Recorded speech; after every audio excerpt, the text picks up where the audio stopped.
Dear students, solid state का ये अपना लास्ट चैप्टर होगा, मैग्नेटिक प्रॉपर्टी इन सॉलिड्स। ठोसों में चुंबकीय गुण। ठोसों में चुंबकीय गुणों के बारे में अपन ने डी ब्लॉक में भी चर्चा की थी कि चुंबकीय गुण का रीजन क्या होता होगा। वहाँ पे भी एक फॉर्मूला आया था जिसको फॉर्मेट अपने क्रिएट किया था। वही चीज़ है। पहले एक बार आप जो चुंबकीय गुण का कारण होता है, एक्चुअल में क्वेश्चन तो सबसे बड़ा यहीं से बन जाता है कि चुंबकीय गुण के कारण क्या है। ऐसे पूछ लिया जाता है ठोसों में चुंबकीय गुण के कारण बताओ। तो कारण तो ये दो हैं। कौन सा वाला? नाभिक के चारों ओर इलेक्ट्रॉन की कक्षीय गति और अपने ही अक्ष पर इलेक्ट्रॉन का चक्रण। देखो, इलेक्ट्रॉन दो प्रकार की गति करता है। इलेक्ट्रॉन क्या करता है, जैसे ये अपने ग्रह और ये होते हैं ना, पृथ्वी सूर्य वगैरह, इनकी तरह इलेक्ट्रॉन भी दो तरह की गति करता है सौरमंडली में। जैसे ये एक आपका नाभिक होता है किसी एटम का, ठीक है। तो एक तो नाभिक के चारों ओर इलेक्ट्रॉन चक्कर लगाता है, ये बात तो हम बचपन से जानते आए हैं, ठीक है। इस प्रकार से सर्पिलाकार में, ये वर्ताकार पथों में इलेक्ट्रॉन बाह्यतम कोश में चक्कर लगाता है। ये बात तो हमारे समझ में आ ही रही है शुरू से। लेकिन जो आपका वन इलेक्ट्रॉन, जैसे मैंने यहाँ पे लिखा है, जो आपका एक इलेक्ट्रॉन होता है, एक्चुअल में जो आपका एक इलेक्ट्रॉन है वो भी एक इलेक्ट्रॉन, जैसे कि मैंने यहाँ पे बना रखा है, एक इलेक्ट्रॉन भी क्या करता है, एक इलेक्ट्रॉन भी आपका खुद भी चक्रण करता है। यानी कि ये सब इसके चारों ओर, नाभिक के चारों ओर घूम रहा है, साथ में इलेक्ट्रॉन स्वयं अपने अक्ष पे घूम रहा है, अपनी ही अक्ष पे घूम रहा है। इट मीन्स इलेक्ट्रॉन कितने प्रकार की गति मान लेते हैं? दो प्रकार की। एक तो कक्षीय गति, जो कक्षा में कर रहा है, मतलब नाभिक के चारों ओर उस कक्षा में चक्कर लगा रहा है। एक इलेक्ट्रॉन अपने ही कक्ष पे गति कर रहा है, अपने ही कक्ष पे क्या कर रहा है, रोटेशन कर रहा है। तो इलेक्ट्रॉन क्या करता है, एक्चुअल में दो प्रकार की गति कर देता है। आगे बात समझ में। उसके बाद आपको यहाँ डायग्राम मिल जाएगा। इलेक्ट्रॉन का जो चक्रण होता है वो प्लस हाफ और माइनस हाफ होता है। प्लस हाफ और माइनस हाफ होता है इलेक्ट्रॉन का चक्रण। तो इलेक्ट्रॉन का चुंबकीय आघूर्ण हमने दो प्रकार से देख लिया। आगे बात समझ में। अब एक्चुअल में यहाँ पे अपने को जो इसके टाइप्स देखने हैं मेन तो, कि चुंबकीय जो ठोसों में जो चुंबकीय गुण है वो अलग अलग व्यवहार के आधार पर इनको अलग अलग भागों में बांट दिया गया है। आपको पता है इलेक्ट्रॉन के चक्रण के कारण चुंबकीय आघूर्ण उत्पन्न होता है, ये हम पहले भी पढ़ चुके हैं। इसी कारण चुंबकीय गुण उत्पन्न होता है और इसकी इकाई बोर मैग्नेटो है। इसकी इकाई क्या होती है? Bore magneto. जैसे 1 MB, एक बोर मैग्नेटो को बराबर कितना होता है? 9.27 × 10⁻⁻24 AM, ठीक है। तो ये कोई पूछ ले, एक बोर मैग्नेटो की इकाई है। बाकी इसको चुंबकीय आघूर्ण को किससे प्रदर्शित करते हैं? इसकी इकाई क्या है? Bore magneto. M कैपिटल और इसके जड़ में B लिख देते हैं, ठीक है। अब अपन चुंबकीय क्षेत्र के प्रति व्यवहार के आधार पर ठोसों को 5 भागों में बांटेंगे। ये देखो, सबसे पहला जो होता है प्रति चुंबकीय। ध्यान देखिए, now this will be really very important question. यहाँ से आपका बहुत इंपॉर्टेंट क्वेश्चन बनना स्टार्ट हो जाता है। जैसे आपका सबसे इंपॉर्टेंट क्वेश्चन ये बन जाता है कि इस प्रकार के कुछ आपको मटेरियल देंगे, फिर पूछेंगे कौन प्रति चुंबकीय है, कौन अनुचुंबकीय है, कौन लोह चुंबकीय है, फेरी चुंबकीय है, जो भी है ना। तो इस प्रकार से आपके पास सामने क्वेश्चन निकल कर आ जाते हैं। तो आपको क्या करना है, प्रति चुंबकीय का मतलब समझ लो। जैसे आपने 10th में MOD पढ़ी है, 10th की MOD भी ये प्रति चुंबकीय और अनुचुंबकीय को अपने को एक वो कराती थी। जैसे आपको कई बार बोला गया है कि मुक्त इलेक्ट्रॉन, फ्री इलेक्ट्रॉन ही, आपका अयुग्मित इलेक्ट्रॉन ही चुंबकीय गुण, विद्युत धारा, कलर, इन सब के लिए जिम्मेदार होता है। तो यहाँ पर भी एक्चुअल में होगा क्या, आपका प्रति चुंबकीय कौन होगा, डायमैग्नेटिक कौन होगा। प्रति चुंबकीय क्षेत्र के लिए आपको क्या करना पड़ेगा? देखो, हम जानते हैं कि जहाँ पे या तो इलेक्ट्रॉन होते ही नहीं है, या फिर इलेक्ट्रॉन या तो देखो एब्सेंट है, इलेक्ट्रॉन नहीं है तो प्रति चुंबकीय है, या फिर इलेक्ट्रॉन तो है लेकिन वो क्या है, पेयरिंग है। इलेक्ट्रॉन तो है लेकिन वो क्या है, पेयरिंग है। इस प्रकार से है, यानी कि पूरा तो भी क्या है, प्रति चुंबकीय। यानी कि इस वक्त ये चुंबकीय गुण प्रदर्शित नहीं करेंगे। क्यों? क्योंकि एक ही कक्षक में अगर दो इलेक्ट्रॉन है, तो क्या होगा आपका, क्या हो जाएगा, एक ही कक्षक में दो इलेक्ट्रॉन होंगे। क्योंकि हम जानते हैं इलेक्ट्रॉन का आवेश जो होता है माइनस हाफ और प्लस हाफ, तो क्या हो जाएगा, कैंसिल आउट हो जाएगा और क्या बच जाएगा, 0 बच जाएगा। इट मीन्स चुंबकीय आघूर्ण नहीं होगा। तो हम आपको डेफिनेशन एक तरह से समझना क्या है, वे पदार्थ जो चुंबकीय क्षेत्र से प्रतिकर्षित करते हैं, इन पदार्थों में सभी इलेक्ट्रॉन युग्मित होते हैं या फिर होते ही नहीं है। उदाहरण, क्योंकि एक इलेक्ट्रॉन का आघूर्ण विपरीत चक्रण वाले इलेक्ट्रॉन को नष्ट कर देगा, युग्मित हो जाएगा। तो जैसे NaCl है, पोटेशियम प्लस है, Mg+2 है। अब बताओ इनके अंदर क्या कोई Na+ के अंदर कोई युग्मित इलेक्ट्रॉन बच रहा है? 10 इलेक्ट्रॉन है तो सारे के सारे भरे हुए कक्षक इलेक्ट्रॉन है। ऐसे मैग्नीशियम +2, एल्युमिनियम +3 ये तीनों एक ही बात होगी।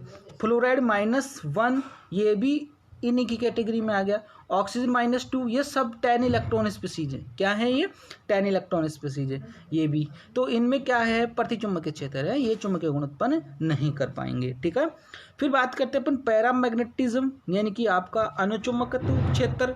अब इसके अंदर आपका अयुग्मित इलेक्ट्रॉन का होना अनिवार्य है।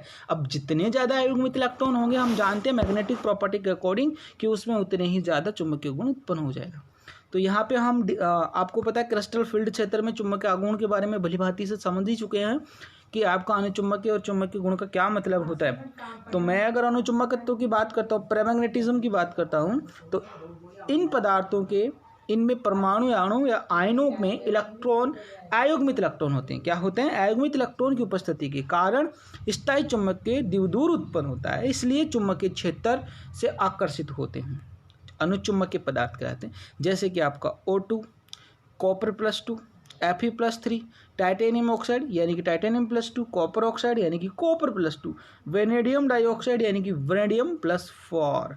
ठीक है, तो इस प्रकार से आपका वेनेडियम के महत्तम कोष में आपको पता है इलेक्ट्रॉन होते हैं 5, जिसमें से 4 चले जाएंगे तो अभी भी क्या बचेगा? 1 बच जाएगा। तो इस प्रकार से एग्जाम्पल से ही पता चल जाएगा आपको, या फिर कभी कभार पूछ लेता है अनुचुंबकत्व के एग्जाम्पल दो या प्रतिचुंबक के एग्जाम्पल दो या प्रतिचुंबक के अनुचुंबक को पहचानिए, छांटिए, चुनिए, जो भी करिए आप करिए। ठीक है, हाँ। उसके बाद आता है लोह चुंबकत्व। देखो लोह चुंबकत्व और जो आपका अनुचुंबकत्व है उसमें कोई ज़्यादा अंतर नहीं है, दोनों सेम ही है। अंतर कितना सा है वो देख लो भी एक बार आप। जैसे मान लो वे पदार्थ जो चुंबकीय क्षेत्र को प्रबल रूप से आकर्षित कर लेते हैं, चुंबकीय क्षेत्र हटा लेने पर उनका चुंबकीय गुण रहता है। यानी कभी कभार क्या होता है, जैसे कुछ मटेरियल ऐसे होते हैं चुंबकीय क्षेत्र लगाने पर तो वो आकर्षण कर लेते हैं, लेकिन चुंबकीय क्षेत्र हटाते ही वो क्या हो जाते हैं, उनका मतलब प्रभाव क्या हो जाता है? नष्ट हो जाता है, और लोह चुंबक कहलाते हैं। ये क्या करते हैं? लोह चुंबक कहलाते हैं। लेकिन ऐसे पदार्थ जिनमें मुक्त फ्री इलेक्ट्रॉन पाए जाते हैं, इट मीन्स अयुग्मित इलेक्ट्रॉन पाए जाते हैं, वो एक परमानेंट चुंबक की तरह कार्य करते हैं। कौन से? जैसे अनुचुंबकत्व वाले। इनमें क्या होता है, चुंबकीय क्षेत्र मतलब चुंबकीय क्षेत्र में तो ये चुंबक की तरह भांति काम करेंगे, चिपकने का, टूटने जुड़ने का, बट जैसे चुंबक हटाया, जैसे चुंबकीय क्षेत्र हटा लेने से इनका चुंबकत्व गुण रहता है। चुंबकत्व गुण क्या करेगा? रहेगा। ये क्या है? स्थायी चुंबकीय प्रभाव प्रदर्शित करते हैं, प्रबल आकर्षण करते हैं। जैसे लोहा है, कितना आकर्षित करेगा? तो सबसे पहले तो जाहिर सी बात है चुंबकीय गुण में लोहा ही हम जानते हैं, और लोहा ही सबसे ज़्यादा है।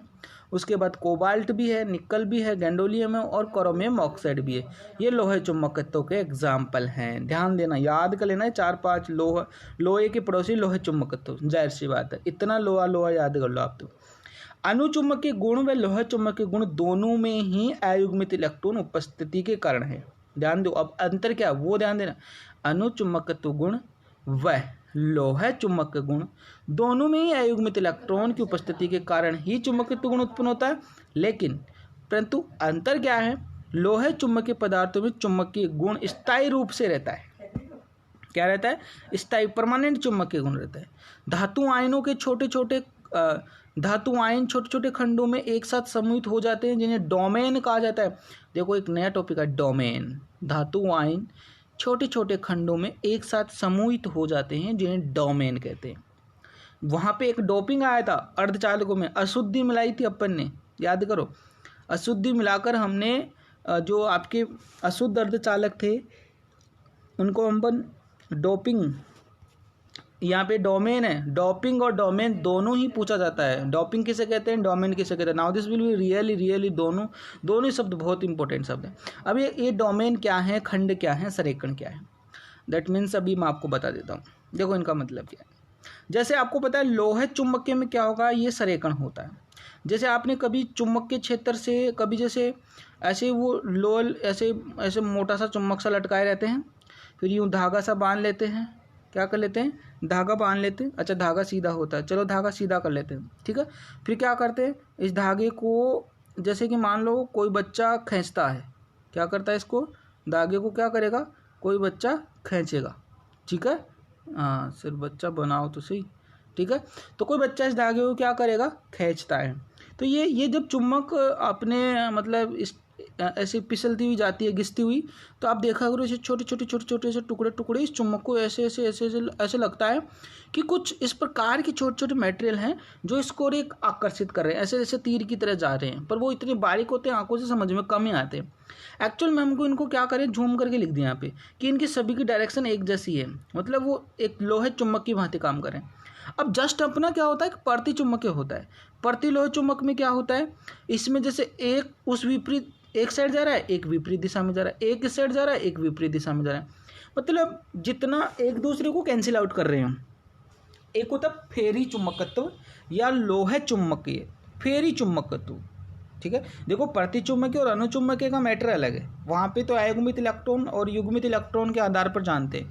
बाकी के जो तीन है ना आपके, लोहे चुम्बकत्व, प्रति लोहे चुम्बकत्व और फेरी चुम्बकत्व, जिसे अपन फेरी वाले को तो लघु लोहे चुम्बक भी कहते हैं। देखो अब समझ लो बात, लोहे चुम्बक में सारे के सारे संरेखण हो जाते हैं, परमानेंट चुम्बक के दर्शाते हैं। प्रति लोहे चुम्बक में एक दूसरे का प्रभाव कैंसिल आउट कर देते हैं, नष्ट कर देते हैं। लघु लोहे चुम्बक में क्या होता है या फेरी चुम्बकत्व में क्या होता है, देखो आप नोटिस कर रहे हो गौर से यहाँ पे कि यहाँ पे मतलब एक डायरेक्शन में कुछ ज़्यादा पार्टिकल हैं, एक डायरेक्शन में कुछ ज़्यादा मतलब आपके मेटल्स के कुछ पार्टिकल हैं जो कुछ हल्का चुम्बकत्व गुण दे रहे हैं, मतलब बीच का सा। ये पूरा दे रहा है, ये कुछ नहीं दे रहा, कैंसिल आउट है, लेकिन ये थोड़ा दे रहा है, इसका पूरा का पूरा प्रभाव नष्ट नहीं हो रहा, यानी कि यहाँ पे पूरा प्रभाव नष्ट नहीं हो रहा। तीनों में थोड़ा सा अंतर है, इसलिए इनके नाम में भी अंतर है ना। रही बात अपनी प्रतिचुम्बकीय और अनुचुम्बकीय की, तो उनमें तो अयुग्मित इलेक्ट्रॉन की उपस्थिति और न उपस्थिति के कारण दिया गया रीजन। अगली बात समझ में। तो अब यहाँ पे क्या करना है आपको, अब ये मैंने समझा दिया डोमेन का मतलब क्या था। अब आगे हमको क्या करना है, जैसे अपन ने 3 प्रकार के पढ़ लिए हैं, ये चुम्बकीय द्विध्रुवों का संरेखण है। अब प्रति लोहे चुम्बकत्व भी बता दिया आपको, एंटी फेरोमैग्नेटिक है, ये लोहे चुम्बकत्व के विपरीत है एक तरह से, मतलब इसके अंदर सारे संरेखण एक दिशा में नहीं होते, एक दूसरे के विपरीत दिशा में होते हैं। एक टेढ़ा जाता है तो एक मेढ़ा जाता है, और मतलब एक ऊपर जाता है तो एक नीचे जाता है, उल्टा मतलब इनके अंदर काम है। कैंसिल आउट चार्ज इनका क्या हो जाता है, कैंसिल आउट। यानी कि कुछ ऐसे पदार्थ भी हैं जिनमें चुम्बकीय संरेखण इस प्रकार होता है कि उनमें उपस्थित चुम्बकीय आघूर्ण एक दूसरे को पूर्ण रूप से नष्ट कर देते हैं। इस कारण पदार्थ का चुम्बकीय आघूर्ण शून्य हो जाता है। ये पदार्थ प्रतिलोहे चुम्बकत्व कहलाते हैं। ध्यान देना, now this will be real important. दोनों एग्जाम्पल पूछ लिया जाता है, प्रतिलोहे चुम्बकत्व के कोई 2 उदाहरण दो, बस 2 उदाहरण दो। राजस्थान बोर्ड की इससे ज़्यादा हिम्मत नहीं है, इससे ज़्यादा नहीं है, ठीक है। तो आपको ये पूछ लिया जाता है, या फिर कभी कभी ये एग्जाम्पल ही दे देगा और पूछ लेगा ये किस प्रकार का चुम्बकीय गुण है। तो ध्यान देना, ये दोनों एग्जाम्पल MnO और MnO2 याद कर लेना, प्रतिलोह चुम्बकत्व में इंपॉर्टेंट एग्जाम्पल है। Now this will be really important. फिर आती है बात अपनी फेरी चुम्बकत्व या लघु लोहे चुम्बकत्व, दोनों एक ही नाम है, फेरोमैग्नेटिक फेरी मैग्नेटिक। कुछ जैसे मैंने कहा कि कुछ ऐसे पदार्थ है भी होते हैं जिनमें चुम्बकीय द्विध्रुव के संरेखण इस प्रकार होते हैं कि वे एक दूसरे को चुम्बकीय प्रभाव को पूर्ण रूप से नष्ट नहीं कर पाते। जैसे मैंने अभी डायग्राम में कहा कि आपने शायद इसको देखा होगा गौर से, तो जो आपका लोहे चुम्बक था उसमें सारे के सारे संरेखण एक ही दिशा में थे, इसमें एक मतलब विपरीत दिशा में है, एक सीधा एक उल्टा, एक सीधा एक उल्टा। इसमें क्या है कि मतलब सीधे भी हैं उल्टे भी हैं, लेकिन पूरा प्रभाव नष्ट नहीं हो रहा है। जैसे 2 ऊपर गए एक नीचे आ गया, 2 ऊपर गए 2 नीचे आ गए, एक ऊपर चला गया, मतलब कुल मिला के ऊपर जाने वालों की संख्या ज़्यादा है, इसलिए यहाँ पे पूर्ण रूप से इसका प्रभाव नष्ट नहीं हो पाता है। तो करने क्या अपने को, कुछ वे एक दूसरे के चुम्बकीय प्रभाव को पूर्ण रूप से नष्ट नहीं कर पाते हैं, तथा इनके चुम्बकीय आघूर्ण कुछ मान होता है, इन कुछ ना कुछ हल्का होता होगा। जैसे ये देखो Fe3O4, MgFe2O4 और मैग्नीशियम, देखो मैग्नीशियम प्लस टू प्रति चुम्बकीय और मैग्नीशियम लघु लोह चुम्बकीय। जिंक, ठीक है, गर्म करने पर इनके चुम्बकीय गुण नष्ट होकर अनुचुम्बकीय व्यवहार भी प्रदर्शित करने लगते हैं। ध्यान देना, इनको गर्म कर देंगे तो गर्म करने पर इनके गुण नष्ट हो जाएंगे, यानी कि जो इसमें थोड़ा बहुत वाला गुण है वो नष्ट हो जाएगा और ये अनुचुंबकीय व्यवहार भी प्रदर्शित करने लग जाएगा। ठीक है ना। तो ये थे अपने ठोसों में चुंबकीय गुण के प्रकार। अब देखो ये जो पैरावैद्युतांक है पायरोइलेक्ट्रिसिटी है, पायरोइलेक्ट्रिसिटी का जैसे जब तक मैंने कहा क्वेश्चन आगे जरूर बन जाता है, आपकी बुक में है लेकिन सिलेबस में इसको मेंशन नहीं किया गया था, तो मतलब समझ लो थोड़ा सा इसका भी। फिर बोलोगे सर ये था बुक में तो पर आपने करवाया ही नहीं, हमको तो शायद पता नहीं क्या चक्कर रहा होगा सर। तो आप इसको समझ लो क्या है पायरोइलेक्ट्रिसिटी, ध्यान दो। जैसे मैंने कहा कि आपका पैरावैद्युतांक पायरोइलेक्ट्रिसिटी, इट मीन्स सीधी सी बात है, पायरो वर्ड का मतलब समझ लो आप। पायरोइलेक्ट्रिसिटी वर्ड में आपको पता है पायरो और फायर यानी कि आग से वैद्युता, इलेक्ट्रिसिटी वैद्युता, और पायरो मतलब फायर, फायर मतलब फायर से लिया गया है, इट मीन्स आग से, यानी कि किसी को गर्म करने से कुछ इलेक्ट्रिसिटी प्रवाहित हो जाए, कुछ इलेक्ट्रिसिटी जनरेट हो जाए, यानी कि किसी पदार्थ या किसी धातु को गर्म करने से थोड़ी सी उसमें इलेक्ट्रिक एनर्जी जनरेट हो जाती है, उस चीज़ को हम पायरोइलेक्ट्रिक्स बोलते हैं। ऐसे क्रिस्टल, क्या बोल रहा है, ऐसे क्रिस्टल जिन्हें गर्म करने पर विद्युत धारा उत्पन्न हो जाती है उन्हें ताप विद्युत क्रिस्टल कहते हैं, तथा ये प्रभाव ताप विद्युत प्रभाव पायरोइलेक्ट्रिसिटी कहलाता है। ये क्या कहलाएगा, ताप विद्युत प्रभाव। गर्म करने पर अगर बिजली दे रहा है, करंट दे रहा है, तो वो ताप का प्रभाव ही कहलाएगा।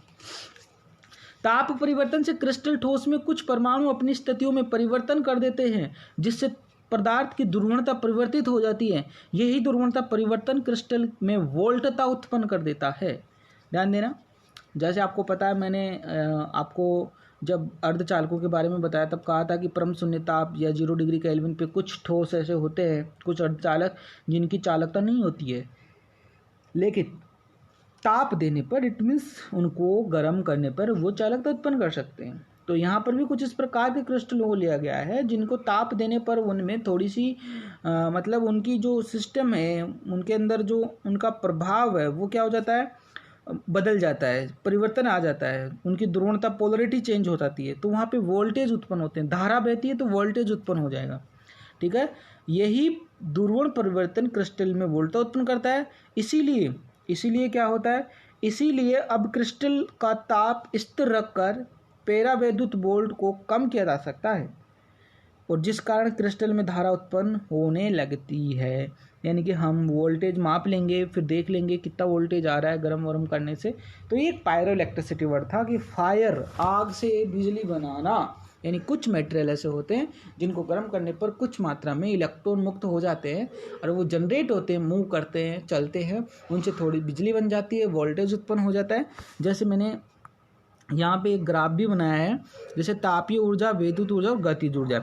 आपको पता है ये तीनों का कॉम्बिनेशन होता है। तापीय ऊर्जा मतलब जब अपन इसको हीट एनर्जी जनरेट करेंगे तब यहाँ पे विद्युत ऊर्जा उत्पन्न होगी, विद्युत ऊर्जा, गतिज ऊर्जा। एक त्रिभुज बना है, ट्रायंगल, इन तीनों का कनेक्शन है, हम जानते हैं इस बात को। अब पैरावैद्युतांक को एक त्रिभुज द्वारा भी समझ सकते हैं जिसका प्रत्येक कॉर्नर क्रिस्टल की ऊर्जा अवस्था को प्रदर्शित कर रहा है, चाहे वो गतिज ऊर्जा हो, चाहे वो विद्युत ऊर्जा हो, चाहे वो तापीय ऊर्जा हो। सबसे पहले तो अपने को क्या करना पड़ेगा, तापीय ऊर्जा की बात करेंगे। इस त्रिभुज में विद्युत व तापीय कॉर्नर क्रिस्टल में विद्युत प्रवाह ही उत्पन्न करते हैं, ना कि गतिज ऊर्जा को। अब जैसे हम जानते हैं कि आपको पता है कि ये जो त्रिभुज है, ये त्रिभुज जो है आपका, जिसमें ये कह रहा है कि त्रिभुज में विद्युत और तापीय कॉर्नर, ये आपको पता है ये दो, एक तो विद्युत का कॉर्नर है और एक ताप का कॉर्नर है। ये दोनों क्या, इनका दोनों का क्या कारण है, दोनों विद्युत ऊर्जा मतलब विद्युत प्रभाव को उत्पन्न करते हैं, ये गतिज ऊर्जा को थोड़ी उत्पन्न करेंगे। ठीक है, अब इसके गतिज व विद्युत ऊर्जा कॉर्नर पर पियोजो विद्युत, दाब विद्युत प्रभाव ही उत्पन्न करेंगे, ना कि ऊष्मीय ऊर्जा। अगर हम इन दोनों कॉर्नरों की बात कर लेते हैं तो ये क्या करेंगे, ये आपके पास ऊष्मीय ऊर्जा उत्पन्न नहीं करेंगे, क्योंकि ऊष्मीय ऊर्जा वाला कॉर्नर कौन सा है, ये गतिज ऊर्जा और विद्युत ऊर्जा को ही उत्पन्न करेंगे, यानी कि मोमेंट एनर्जी को उत्पन्न करेंगे। इसी प्रकार अगर ऊष्मा को उत्पन्न करते हैं, ठीक है, तो ये एक कुछ बनाया गया है सिस्टम। वर्तमान में गैलियम नाइट्राइड और carbon nitrate, titanium, lithium titanium oxide, है ना, ये इनके नाम है। पदार्थों को पायरो इलेक्ट्रिसिटी बनाने में काम में लिया जाता है। इट मीन्स ये बहुत ही थोड़े महंगे भी काम आते हैं। इनमें क्या करते हैं, इनकी परतें बनाई जाती हैं। जो उच्च क्वालिटी के उपकरण होते हैं ना इलेक्ट्रिसिटी वाले, उनमें क्या होता है आपको पता है, आजकल ऑटोमाइजेशन तो आ ही गया है। ऑटोमाइजेशन से क्या, जब अपना उपकरण जब गर्म हो जाता है तो गर्म होने के बाद एक्चुअल में जो लेने वाली बिजली है, करंट है, उसको कम कर देता है। और यहाँ गर्म होने के बाद जो गर्म होने पर जो इलेक्ट्रिक करंट उनको मिलता है, उससे वो उपकरण का काम चलाने लग जाता है। यानी कि ये थोड़ा हाई क्वालिटी के जो सिस्टम होते हैं उनमें आता है, जिससे क्या होता है, आपका उपकरण गर्म होने के बाद नष्ट भी नहीं होगा। पहली बात, गर्म होने के बाद उपकरण भी नष्ट नहीं होगा। और दूसरी बात, आपको क्या मिलेगी, अच्छी खासी मतलब कम बिजली के अंदर आपको अच्छा खासा मतलब एनर्जी मिल जाएगी, मतलब आपकी मशीन वर्क कर लेगी, है ना। तो ये इस बेस पे बना हुआ है। तो देखो चैप्टर मैंने पूरा कंप्लीट करा ही दिया है ये वाला। तो ये चैप्टर आज कंप्लीट हो गया है। इस चैप्टर के बारे में और ज़्यादा जानकारी, मतलब जानकारी तो क्या पूरी दे दी है आपको। अब इसका टेस्ट होगा, आप इसको लिख लेना। लास्ट पार्ट है, इसलिए इसकी PDF, जैसे मैंने वादा किया था आपसे, इसकी PDF आपको डिस्क्रिप्शन के लिंक में मिल जाएगी। ठीक है, थैंक यू सो मच।